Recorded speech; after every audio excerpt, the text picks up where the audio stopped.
With regards to the Utopian Society of Ethics and Decency, I have been asked politely yet sternly to request an appreciation of differing opinions while watching the upcoming footage.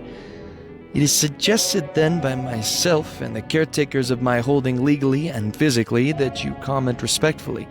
In consequence of not abiding by these requests, I ask that you then please consider how terrible Halloween 5, 6, and Resurrection are. And then also consider that regardless of what we as a society might think, John Carpenter stopped giving a shit long ago. So what then of a thought such as this? A mere apparition of insanity as will be presented, a suspicious, biased inkling that perhaps, Halloween 1978 is inferior to Halloween 4.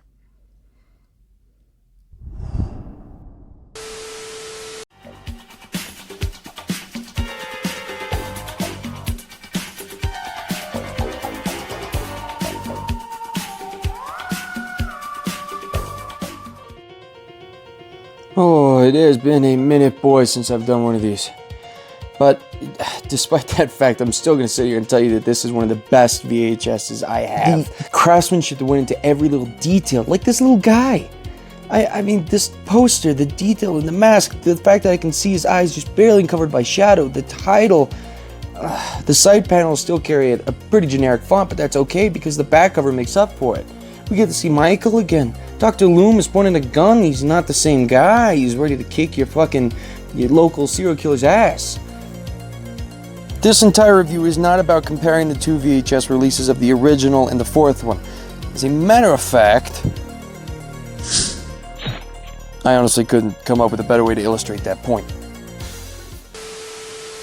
I want to explain to you guys as to why I love this movie so much and why I'm giving it such a clickbaity video to talk about it. I first caught this movie when I was a kid on AMC's Fear Fest in 2013. I had watched it and then watched the rest of the Halloween marathon and continued to watch the Nightmare on Elm Street marathon, Friday the 13th, Leprechaun, Chucky, all of these series where if I hadn't watched them, I wouldn't have been into horror as I am now. And I really owe a lot to this movie in that regard. Now, I am biased. I am going to talk about this movie a lot, and I care for it more than the first one, and I just want to let you know. And so it begins. My appreciation post for a movie made 40 years before I was born. The opening shots are absolutely beautiful and a great mood setting for the movie, rivaling the first and second incredibly well. The movie starts much like the first with a rainy night on the 30th of October. It's incredibly reminiscent of the classic Universal monster movies of old, with movies I really liked when I was growing up. Seeing Smith's Grovegrin is a treat not to be ignored. We didn't get to see much in the first, but it's used to great effect here. It gives the doorman a great opportunity to give exposition in a cheesy but wonderful, almost honest way in terms of maybe what a dimwit like him would say in a situation like the removal of the shape from the facility. The score is not perfect, but to be a direct sequel to the first two and still be decent in the transfer of old ideas into the new film, the score might need retreading. It's not the case here. I prefer the original score. The introduction of Jamie and Rachel is heartfelt. Again, emotional depth to the characters in the original didn't seem important in that film, at least not to me. Sure, Laurie is shy and smart, but there's nothing there emotionally in the beginning. Here, I already love this little girl, Jamie, and the growth in writing doesn't stop there. The characters in this film are a wonderful contrast to the first two, like how Loomis is angrier, tired, and broken after all he's been through over the two prior movies. Michael is treated much more mythically in this film.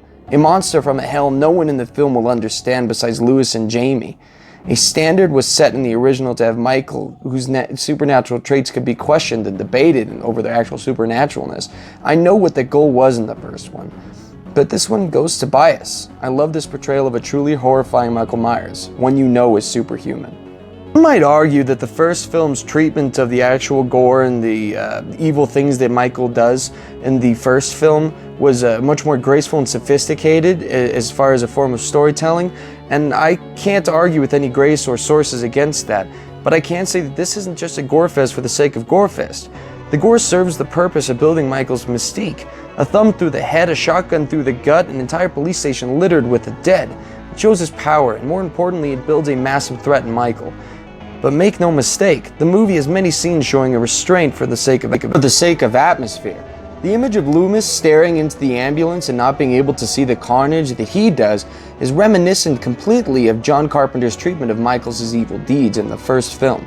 If there's something that I'd love to give points to and am allowed to, it's the crazy old shit that gives Loomis a ride into the town. It's a scene that builds again on the boogeyman and also shows that despite Loomis's past and emotional scars, he's still hopeful in the human spirit of the old man.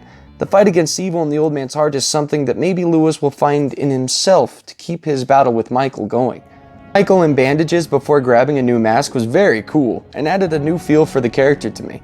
It showed an unimportance to the mask he wore that he will rise to kill regardless of his appearance.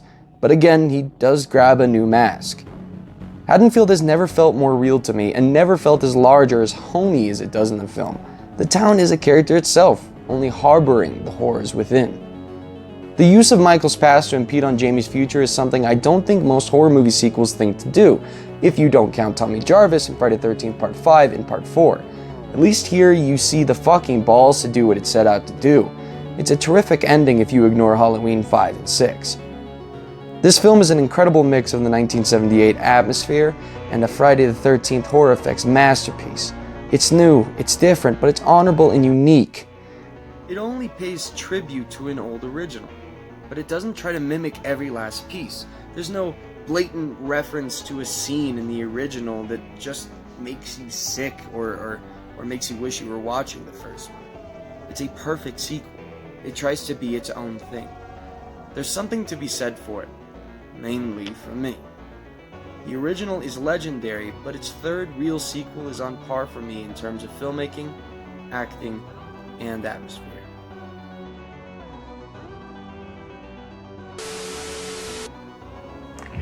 And with that, boys and girls, I conclude this Halloween special of Cool VHS Reviews. I hope you appreciated my thoughts on Halloween 4, and I hope you consider watching this movie this October for yourself. It's great to get yourself in the mood, that spooky mood. Until the next episode, boys and ladyboys, it's VHS or die. I'll see you around the bend. That already the sirens are going in this area, but intense thunderstorms. Actually, the attack subsides spontaneously once the anxiety passes. Are you saying you think this is all? That one's in the dirt. It's 2 balls and 2 strikes to shoot. The Dodgers are in fourth. So that each of my kids who live out of town can bring their families in once a year to get heritage. One gets